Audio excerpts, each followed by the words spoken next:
Hi നമസ്കാരം. നന്ദൂസ് വ്ലോഗ്സിന്റെ പുതിയൊരു വീഡിയോയിലേക്ക് എല്ലാവർക്കും സ്വാഗതം. നമ്മൾ ഇപ്പോൾ നിൽക്കുന്നത് പത്തനംതിട്ട കൊടുമൺ അങ്ങാടിക്കൽ എന്ന സ്ഥലത്താണ്. ഇന്ന് നമ്മൾ പരിചയപ്പെടാൻ പോകുന്നത് ഒരു കൊച്ചു കലാകാരിയെയാണ്. ഇതാണ് അക്ഷര എന്ന ചിത്രകാരി. പഠനത്തിലും ചിത്രരചനയിലും ഒരുപോലെ മികവ് കാട്ടുന്ന മിടുക്കി. 4-ാം വയസ്സിൽ അച്ഛൻ മരണപ്പെട്ടുപോയ ഹതഭാഗ്യ. രോഗിയായ അച്ഛന്റെയും ഹാർട്ട് പേഷ്യന്റായ അമ്മയുടെയും നടക്കാൻ പോലും കഴിവില്ലാത്ത സഹോദരന്റെയും കാര്യങ്ങൾ മുഴുവൻ നോക്കേണ്ടി വന്ന ഒരു പാവം അമ്മയുടെ മകൾ അക്ഷര. അവളുടെ വിശേഷങ്ങൾ നമുക്കൊന്ന് കാണാം. ഹായ് മോളെ. ഹായ്. എന്തൊക്കെയാണ് വിശേഷം? സുഖമായിട്ടിരിക്കുന്നു. എന്താ പേര്? അക്ഷര. അക്ഷര ഏത് ക്ലാസ്സിലാണ് പഠിക്കുന്നത്? ഞാൻ 10th. എങ്ങനെയുണ്ട് ക്ലാസ് ചെയ്തൊക്കെ? നന്നായിട്ട് മോള് ഈ ചിത്രങ്ങളൊക്കെ വരയ്ക്കുമെന്ന് പറഞ്ഞു. സ്കൂളിലൊക്കെ പ്രോഗ്രാമുകൾക്കൊക്കെ മോൾ ഇങ്ങനെ ചിത്രങ്ങളൊക്കെ വരയ്ക്കാറുണ്ട്. സ്കൂളിൽ എക്സിബിഷൻ നടത്തപ്പോ എന്റെ പെയിന്റിങ്സ് ആയിരുന്നു ഏറ്റവും കൂടുതൽ. എന്തെങ്കിലുമൊക്കെ സമ്മാനങ്ങളൊക്കെ കിട്ടിയിട്ടുണ്ട്? മൊമെന്റ് കിട്ടിയിട്ടുണ്ട്. അതുപോലെ മോള് വരച്ചിട്ടുള്ള കുറെ പടങ്ങൾ മോളുടെ കൈ കാണുമല്ലോ, അതൊക്കെ ഒന്ന് കാണിച്ചു തരുമോ? എത്ര രസമായിട്ട് വരച്ചിരിക്കുന്നു. നല്ല ഭംഗിയുണ്ട്. അതുപോലെ ഈ പടങ്ങളൊക്കെ മോൾ എത്ര ഒരു ദിവസം കൊണ്ടൊക്കെ ഇരുന്ന് വരയ്ക്കുവോ? പെട്ടെന്ന് തന്നെ വരയ്ക്കുവോ? ഇല്ല, നല്ലതായിട്ട് സമയം എടുക്കും. രാവിലെ ആണെങ്കിൽ ഇതൊക്കെ രാത്രി ആകുമ്പോഴേ തീരത്തുള്ളൂ. നിങ്ങൾക്ക് എന്തെങ്കിലും തീമുകളുണ്ടോ? എന്താണ് ഇതിന്റെ എന്തെങ്കിലും ഈ പടം എന്താണ്? പ്രത്യേകിച്ചൊന്നുമില്ല, ഒരു ട്രഡീഷണൽ ആയിട്ടുള്ള അങ്ങനെ ചെയ്യാം. അല്ല, ഓരോ പടത്തിനും ഓരോ അതൊക്കെ കണ്ടെത്തണം. ആ പടത്തിന്റെ എന്താണ് ആ പടം ഉദ്ദേശിക്കുന്നത്? ഇപ്പൊ ഇതാ. അതുപോലെ സ്കൂളിലൊക്കെ ആണെങ്കിലേ എക്സിബിഷനൊക്കെ വരുമ്പോൾ അവിടെ ഈ പടങ്ങൾ കൊണ്ടുപോയിട്ട് മോളുടെ കഴിവ് അവിടെയാണ് കാണിച്ചു കൊടുക്കേണ്ടത്. അത്ര നന്നായിട്ട് മോള് വരച്ചിട്ടുണ്ട്. നന്നായിട്ട് വരയ്ക്കുന്നുണ്ട്. നല്ല പിക്ചറുകളാണ്.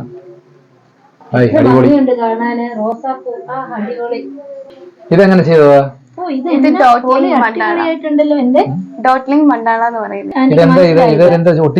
അല്ലല്ല, ഇത് പെയിന്റ് ആണ്. അതിന്റെ ഈ സൈസ് അനുസരിച്ചുള്ള ഓരോ പെയിന്റിന്റെ ഇപ്പൊ ബ്രഷ് ആണെങ്കിൽ അത് വെച്ച് ഇങ്ങനെ ഓരോരോ ഡോട്ട് കൊണ്ട് മാത്രം ചെയ്തെടുക്കുന്നതാണ്. ശരിക്കും ഹാർഡ് വർക്ക് ചെയ്തിട്ടാണ് ചെയ്തിരിക്കുന്നത്. കാഴ്ചക്കാർക്ക് അതിൽ വലിയ നിസ്സാരമായിട്ട് തോന്നുമെങ്കിലും നമ്മളുടെ ഒരു ഭയങ്കരമായ ഒരു പ്രയത്നം ഇതിന്റെ പിന്നിൽ ഉണ്ടെന്ന് ഞങ്ങൾക്ക് ഇത് കാണുമ്പോൾ തന്നെ മനസ്സിലാകും. കാരണം ഓരോ ഡോട്ടിനും അതിൻ്റെതായ വലിപ്പമുള്ള ബ്രഷാണ് ഉപയോഗിക്കുന്നത്. ചെറിയ ഡോട്ടിന് ചെറിയ ബ്രഷ്, വലിയ ഡോട്ടിന് വലിയ ബ്രഷ്. അതുകൊണ്ട് ഓരോരോ സ്പോട്ട് കൊടുക്കും അല്ലേ? അങ്ങനല്ലേ ചെയ്യുന്നത്? Okay, very good. ക്രയോൺ ചെയ്തേക്കുന്നത്. അതും ക്രയോൺ ആണല്ലേ? നല്ലൊരു ടാലന്റ് ഉണ്ട് എന്തായാലും. ഇതൊക്കെ അടുത്ത സമയത്ത് ചെയ്തതാണോ അതോ കൊറോണയുടെ കാലത്ത് വല്ലതും ചെയ്തതാണോ? അടുത്ത സമയത്ത് ചെയ്തോ? അല്ല, ഇതാ ഡോട്ട് ഇട്ട് ചെയ്തേക്കുന്നത്. ഇത് മോക്ക് മൊമെന്റം കിട്ടിയാണ്. സ്കൂൾ വിന്നറാണ്.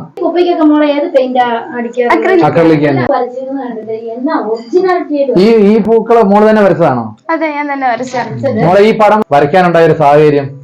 ഇത് ചുമ്മാ വാളിങ്ങനെ പ്ലെയിൻ ആയിട്ട് കിടന്നപ്പോ എനിക്ക് ഒരു രസം, ഇവിടെ വലിയൊരു മയിലിനെ വരച്ചത് എന്താന്ന് എന്നോട് ഒരാൾ പറഞ്ഞു. ഇവിടെ മയിൽ പീലി വരയ്ക്കാൻ പറഞ്ഞു. ഞാൻ മയിലിനെ തന്നെ വരച്ചു.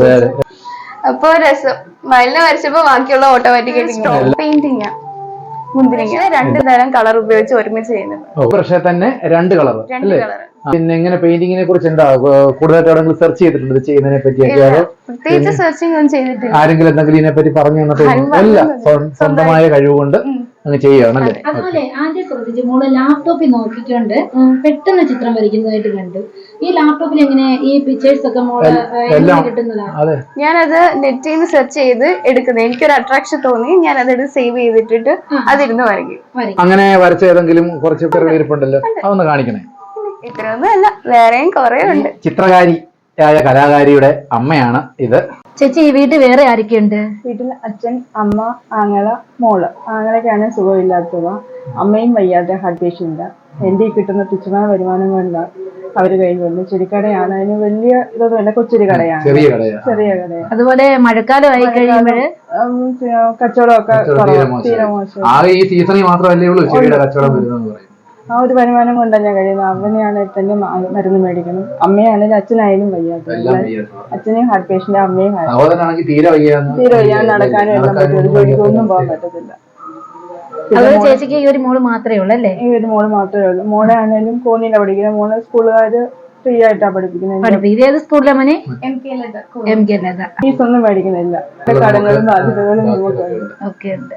എല്ലാം ശരിയാകും, ദൈവത്തോട് പ്രാർത്ഥിക്കാം. ഈ സുന്ദരി കുട്ടി വരച്ച പടമൊക്കെ എല്ലാരും കണ്ടല്ലോ.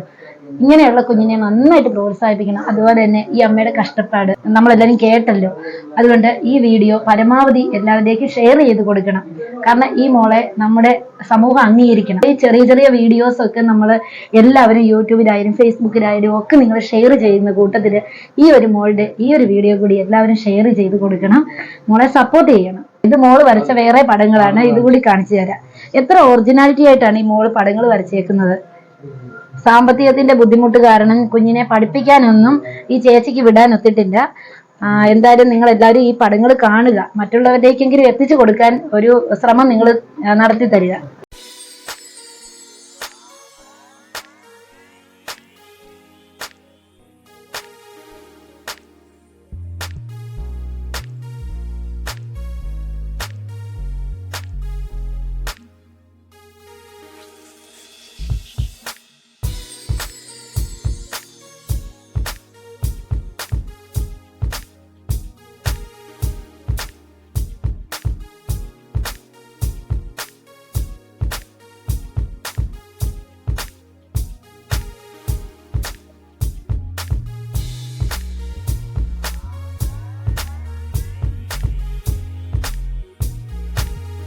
ഏറ്റവും വലിയ ആഗ്രഹം ഗുരുവായൂരമ്പലത്തിൽ പോകുന്നത്. ഇതുവരെ മോള് പോയിട്ടില്ല ഗുരുവായൂരമ്പലത്തില്?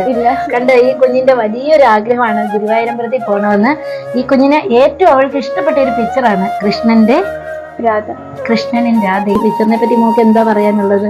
ഏറ്റവും കൂടുതൽ ഹാർഡ് വർക്ക് എല്ലാ പടത്തിലും ഉണ്ട്. പക്ഷെ ഇത് വരച്ചതിന് ശേഷം എനിക്ക് തന്നെ മനസ്സിലായില്ല ഞാൻ ഇതെങ്ങനെ വരച്ചത്. അതുപോലെ നല്ലൊരു പടം. എനിക്ക് ഏറ്റവും ഫേവറേറ്റ് ഇതുവരെ വരച്ചതിൽ ഇതാ. അപ്പൊ നമുക്ക് ഗുരുവായൂരമ്പലത്തിൽ പോകണം, കൃഷ്ണനെ കാണണം. ഇത് രാധയുടെ ലവ് ആണ് ഇത് മെയിൻ ആയിട്ട് ഫോക്കസ് ചെയ്യുന്നത്. കൃഷ്ണനെ കാണാൻ പറ്റാത്തോണ്ട് ഒരു മയിൽപ്പീലി എടുത്ത് കൃഷ്ണനായി സങ്കല്പിച്ച് കയ്യിൽ ഓർക്കുന്ന ഒരു പിക്ചർ. അപ്പൊ മോൾക്കും കൃഷ്ണനെ കാണാൻ പോകണം, ഗുരുവായൂരമ്പലത്തിൽ പോകണം. സാധിക്കും, ഉടനെ തന്നെ സാധിക്കും കേട്ടോ. ഗുരുവായൂരപ്പൻ ഇതെല്ലാം കണ്ടോണ്ടിരിക്കുക. ഇത് വരച്ചപ്പോ തന്നെ മോൾ അവിടെ ചെല്ലണമെന്നുള്ള ഒരു അനുഗ്രഹം മോക്കുണ്ട്. പോയിരിക്കും, തീർച്ചയായിട്ടും പോകും കേട്ടോ. ഈ പടം ഫോക്കസ് ചെയ്യുന്നത് കണ്ണൻ രാധയുടെ കൈ പിടിക്കുന്ന ഒരു പടം. ഇത് പെൻസിൽ ഷെയ്ഡ് ചെയ്ത് കുറെ പാടുവിട്ട് വരച്ചതായത്. കൃഷ്ണഭക്തയാ? അതെ. ഇത് കണ്ണനെ കാണാൻ പറ്റാത്തോണ്ട് പകുതി ഭാഗം വരച്ചത്. കുരിയ മുതൽ മുകളിലോട്ടുള്ള ഭാഗം അല്ലേ? ഇതെന്റെ കണ്ണന്റെ മൈൽപ്പീലിയ. ഈ ഒരു ബുക്കിലെല്ലാം കൃഷ്ണനെയാണല്ലോ വരച്ചേക്കുന്നത്. മാത്രമേ ഉള്ളൂ ഇതില് കൃഷ്ണൻ മാത്രമേ ഉള്ളൂ. അപ്പൊ ഈ കൃഷ്ണഭക്തയെ ഗുരുവായൂർ കൊണ്ടുപോകണം, കാണിച്ചു കൊടുക്കണം കണ്ണന്. ഇതെന്റെ അച്ഛനാണ്. അച്ഛനും വയ്യാത്തതാണ്. അമ്മ ഹാർട്ട് പേഷ്യന്റ്. അമ്മയുടെ മുട്ടിന് രണ്ടിനും തേയ്മാനം, നടക്കാനും ബുദ്ധിമുട്ട്. ഇതെന്റെ ആങ്ങളെ, അവന് തീരെ സുഖമില്ലാത്തതാ. അവന് ന്യൂറോയുടെ പ്രശ്നമുണ്ട്. ജന്മന ഉള്ള അറിയത്തില്ലായിരുന്നു. ഇപ്പൊ കുറെ നാൾ കൊണ്ട് ട്രീറ്റ്മെന്റ് ഇല്ല. അതിന് ജോലിക്ക് ഒന്നും പോകാൻ പറ്റത്തില്ല. നടക്കാനും എല്ലാം ബുദ്ധിമുട്ട്. മരുന്ന് കഴിച്ചുകൊണ്ടിരിക്കും. എന്റെ ഈ ഒരു വരുമാനം കൊണ്ട് മാത്രം ഞങ്ങൾ പ്രതീക്ഷിച്ചത് ചിത്രകാരി എന്ന് പറഞ്ഞപ്പോ ഞങ്ങൾ വിചാരിച്ചു കുറച്ച് പടങ്ങളൊക്കെ വരച്ചു വെച്ചിട്ടുണ്ടാകും. ഇത് പ്രതീക്ഷിച്ചാണ് വന്നത്. പക്ഷെ ഇത്രയും വലിയ ഒരു ചിത്രകാരിയാണ് എന്ന് ഇവിടെ വന്ന്, അതെ അതെ അതെ, അതുപോലെ ഒന്നോ രണ്ടോ പിക്ചറൊക്കെ പ്രതീക്ഷിച്ചാ വന്നത്. പക്ഷെ ഇവിടെ പടങ്ങളുടെ ഒരു വലിയൊരു കൂട്ടം തന്നെയായിരുന്നു ഉണ്ടായിരുന്നത്. എല്ലാം ഒന്നിനൊന്ന് മെച്ചമായിരുന്നു. എല്ലാ ചിത്രങ്ങളും വളരെയധികം ഞങ്ങൾക്ക് ഇഷ്ടപ്പെട്ടു. ഞങ്ങൾക്കെന്ന് മാത്രമല്ല, നമ്മളെ കാണുന്ന പ്രേക്ഷകർക്കും ഇത് വളരെയധികം ഇഷ്ടപ്പെടും. അപ്പോൾ ഇത്രയും നല്ല ഒരു ചിത്രങ്ങളെ ഞങ്ങൾക്ക് കാഴ്ചവെച്ചതിന് മോൾക്ക് എല്ലാവർക്കും ദൈവ അനുഗ്രഹം ഉണ്ടാകും. പിന്നെ ഞങ്ങളുടെ നന്ദൂസ് വ്ലോഗ്സിന്റെ ഒരു പ്രത്യേക നന്ദി അറിയിക്കുകയാണ്. പിന്നെ ഞങ്ങളുടെ പ്രേക്ഷകരുടെ എല്ലാം നന്ദിയും അറിയിക്കുന്നുണ്ട്. പിന്നെ അപ്പോൾ നല്ല നല്ല ചിത്രങ്ങൾ ഇനിയും വരച്ച് ഉയരങ്ങളിലെത്താൻ ദൈവം അനുഗ്രഹിക്കട്ടെ. പ്രത്യേകിച്ചും കണ്ണന്റെ അനുഗ്രഹം ഉണ്ടാകട്ടെ. ഗുരുവായൂർ പോകാനുള്ള ആഗ്രഹം. അപ്പം വീണ്ടും നമുക്ക് കാണാം. Okay, bye bye. അങ്ങനെ മോള് ഇപ്പൊ ചെയ്തുകൊണ്ടിരുന്ന ആ ചിത്രം ഫിനിഷ് ചെയ്തിരിക്കുകയാണ്. വളരെ മനോഹരമായിട്ടുണ്ട്. വളരെ തുച്ഛമായ സമയം കൊണ്ടാണ് വളരെ പെട്ടെന്ന് തന്നെ ചെയ്തത്. അപ്പൊ എല്ലാവർക്കും ഒരു ടാറ്റ പറഞ്ഞേരെ.